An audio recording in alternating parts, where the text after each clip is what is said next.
Thank you for joining us on The World Now. We begin with updates on the relocation of the former president of Sierra Leone, Ernest Koroma, to Nigeria. But there are indications that the allegations of treason against the former president could have serious implications on the political and civil landscape of the country. We have details in this report. There are divergent views and reactions about the current political situation in Sierra Leone. Dr. Imam, an international relations professor, explains that it is within the rights and international protocols of a political leader to seek asylum anywhere in the world. They expressed concern over Sierra Leone's authorities' rejection of the offer by ECOWAS Commission to temporarily relocate President Koroma to Nigeria, saying it could unnecessarily heat up the polity.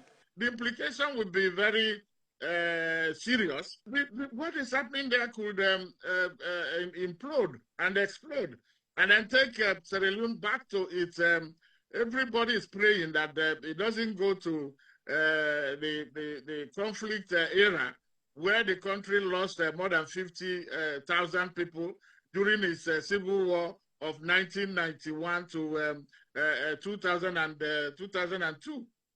And of course, also creating antagonism between itself and the international regimes. This is not just an ECOWAS crisis. This is an AU crisis that, if not handled with care, could snowball into having an international dimension. So therefore, I do not see, there isn't, as a matter of fact, any existing law, whether international or, and I believe so, even domestic within Sierra Leone, that the former leader should not be given asylum regardless of the trial that he's about to face.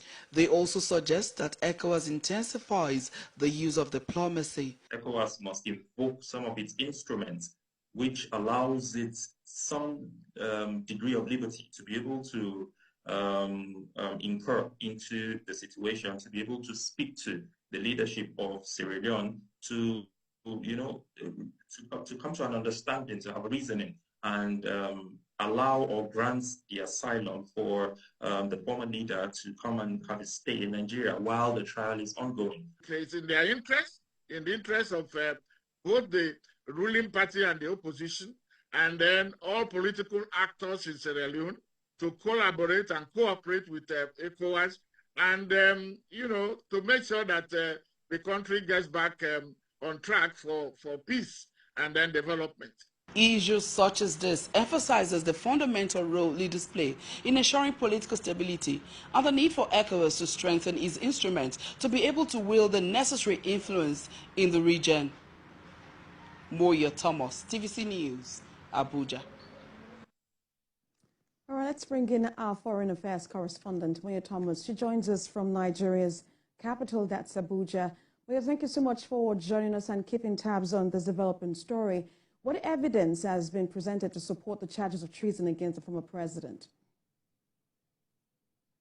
I think that is one of the bone of contention at the moment, the fact that there are no enough evidence to actually prove the allegation. From what my political sources told me right now, what they have is the fact that there are some money transfers within that period, and then the fact that there are money transfers is still not enough evidence to show that or to prove his culpability in the coup d'etat, in the coup attempt of November 26. But one other thing that is also important to also note at the moment is the fact that the government is also saying, because some of his aides were caught or were also part of the people that carried out the attempted coup.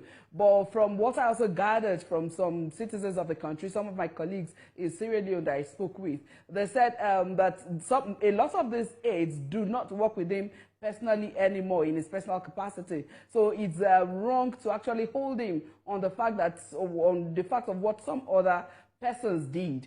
So that is still what is, the trial is going on. So as the trial goes on, we'll have more facts into the evidence the government has against him as at now.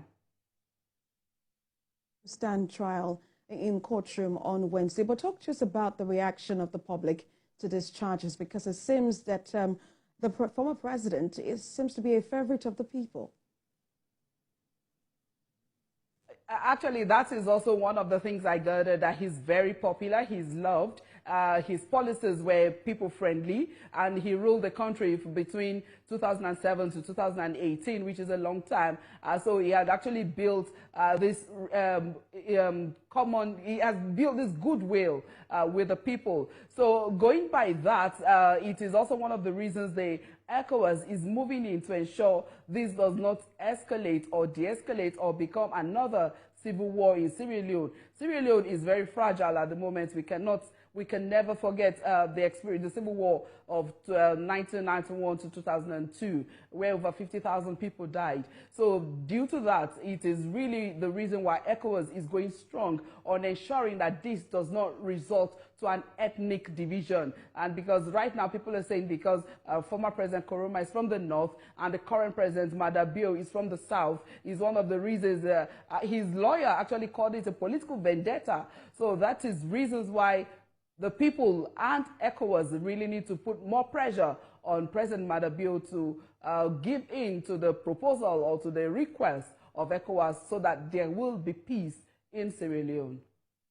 While we try to walk the path of peace, ECOWAS has described the outright rejection, as being insulting to the Commission. What options, does the ECOWAS have now for the former president?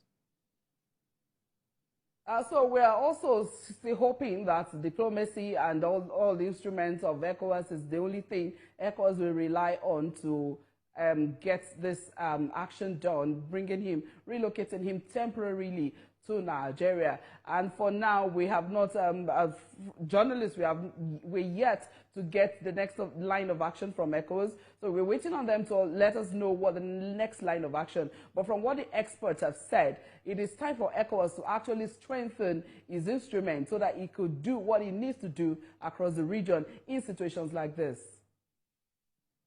So going back to the trial, the charges against the former president, what legal processes, just hypothetically, what legal processes will be followed in this case of treason against the former president? Because that's like the key point now, the fact that he is a former president of the state.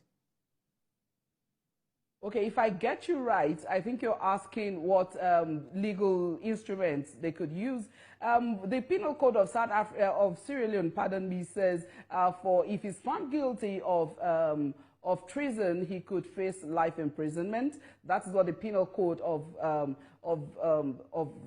Sierra Leone says. But then we have instruments, also instruments of ECOWAS that, not just ECOWAS, even the United Nations, that allows him, even while standing trial, to also seek asylum in any country of his choice. This is not the first time we have seen such. It happens to Charles Taylor, and then that brought peace to Liberia, and some other countries too have done that, and Nigeria is usually their choice of country to be hosted while the issues take a natural dimension in being resolved. So right now he has a right to actually seek asylum in Nigeria, and the government of Sierra Leone needs to respect that right and let him since he has agreed, he has considered to come into Nigeria, they need to give him that to allow him have that while the trial is on. When there's need to repatriate him back to Sierra Leone to face trial, then that could be another discussion to be held at that time. Foreign Affairs correspondent Muyo Thomas, thank you so much for bringing us updates from Sierra Leone. I know you're in the nation's capital. Well, heartbreaking news out of Perry.